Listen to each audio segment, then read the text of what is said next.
शेर जवानों, आज का मुद्दा थोड़ा सीरियस है। 20 दिन से भूख हड़ताल पर बैठे सोनम वांगचुक को पुलिस ने आज सुबह होने से पहले उठा लिया। क्या आवाज़ दबाने का ये तरीका सही है? एक second Tara, let's be very clear. हम यहाँ ये डिसाइड करने नहीं बैठे हैं कि सोनम वांगचुक की सारी मांगे ठीक है या नहीं। हम ये भी डिस्कस नहीं करेंगे कि वो एंटी नेशनल है या फिर कोई नेशनल हीरो। हम आज ये डिस्कस करेंगे कि दुनिया की सबसे बड़ी डेमोक्रेसी में जब एक सिटीजन सवाल पूछता है तो सरकार उसका जवाब पुलिस से क्यों देती है, और एंड में क्या मिनिस्टर्स की कोई अकाउंटेबिलिटी है या नहीं। एग्जैक्टली बात करम दिल नरम। डॉक्टर रोशनी, आप बताएं, 20 दिन की भूख हड़ताल का मेडिकल सच क्या है? ये कोई छोटा मोटा स्टंट तो नहीं है? तारा जी, मेडिकल स्पीकिंग 20 दिन तक भूखे रहने पर बॉडी अपने ही ऑर्गन्स को कंज्यूम करना शुरू कर देती है। Liver damage, kidney failure, permanent neurological issues भी हो सकते हैं। ये स्टंट नहीं है। जब कोई इंसान अपनी जान, अपनी बॉडी को इस लेवल के टॉर्चर से गुजारता है सिर्फ इसलिए ताकि उसकी बात सुनी जाए, तो इसका मतलब है हमारा कम्युनिकेशन सिस्टम फेल हो रहा है। It is a catastrophic failure of democracy. एक healthy system में protest is kind of a feedback loop. अगर किसी section of population को लगता है कि system में कुछ issue है, तो उस issue पर बात होनी चाहिए। वाह डेटा जी। दादा, आप एक सोशियोलॉजिस्ट हैं, आप बताओ सोशियोलॉजी और हिस्ट्री क्या कहती है? प्रोटेस्ट को ज़बरदस्ती कुचला जा सकता है? History is very clear Tara. Peaceful protest किसी भी डेमोक्रेसी का प्रेशर वॉल्व होता है।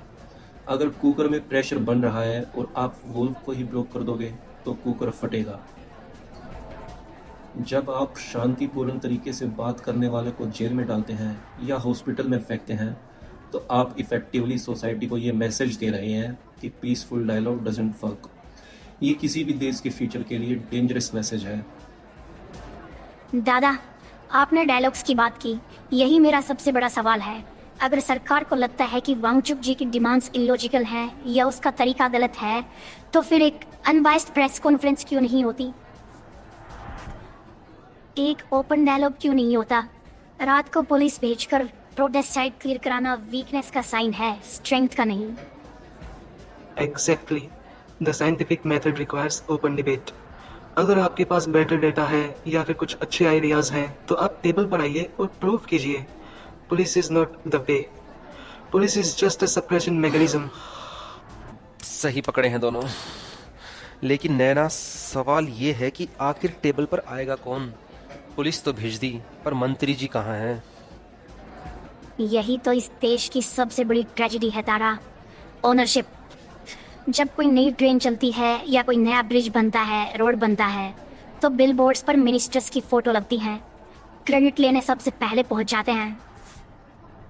लेकिन जब सिस्टम फेल होता है, जब एग्जाम्स लीक होते हैं या 20 दिन तक लोग सड़क पर भूखे मर रहे होते हैं, तब मंत्री जी की फोटो गायब हो जाती है, पिस आगे कर दी जाती है। सक्सेस की ओनरशिप लेंगे लेकिन फेलियर की अकाउंटेबिलिटी नहीं।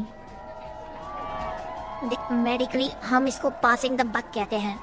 अगर कभी सर्जरी फेल होती है तो मैं वार्ड बॉय को आगे नहीं कर सकती, मुझे खुद पेशेंट के परिवार को फेस करना पड़ता है। पॉलिटिक्स में ये रिस्पॉन्सिबिलिटी कहाँ है? डॉक्टर रोशनी, पॉलिटिक्स में रिस्पॉन्सिबिलिटी लायबिलिटी मानी जाती है, लेकिन यही हमारी सबसे बड़ी भूल है। एक मिनिस्टर का सामने आना और ये कहना कि हाँ प्रॉब्लम है, हम सोल्व कर रहे हैं, ये वीकनेस नहीं है, ये ट्रस्ट बिल्ड करता है। तो सॉल्यूशन क्या है? हम आज बैठकर सारे इश्यूज सोल्व तो नहीं कर सकते, ना ही पूरा एजुकेशन सिस्टम ठीक कर सकते हैं। तो आज का टेक अवे क्या है? टेक अवे ये है तारा कि हम रूट प्रॉब्लम आज सॉल्व नहीं कर सकते, लेकिन प्रोसेस को तो फॉलो कर सकते हैं। एक मिनिस्टर का आकर जिम्मेदारी लेना सिर्फ आज के लिए जरूरी नहीं है, ये एक एग्जाम्पल सेट करता है, ताकि कल को कोई नया इंसान उस कुर्सी पर बैठेगा तो उसको पता होगा कि इस देश पर सिर्फ तालियां नहीं, गालियां और सवाल भी फेस करने पड़ेंगे। अकाउंटेबिलिटी का एक स्टैंडर्ड सेट होना चाहिए। It establishes a protocol, A system without accountability protocols is bound to crash. बिल्कुल सही। तो दोस्तों, बात सिर्फ एक प्रोटेस्ट की नहीं है, बात इस देश के उसूलों की है। अगर आप सक्सेस का सेहरा पहनते हैं तो फेलियर की कालिक भी आपको ही मिटानी पड़ेगी। पुलिस को ढाल बनाना बंद कीजिए और टेबल पर आकर बात कीजिए। एक हेल्दी डेमोक्रेसी में आवाज दबाई नहीं जाती, सुनी जाती है। अपनी आवाज उठाते रहिए। और हाँ, अपने विचार जरूर लिखना, नहीं तो क्या विचार का अचार डालोगे। मिलते हैं अगले हफ्ते। बात करम दिल नरम।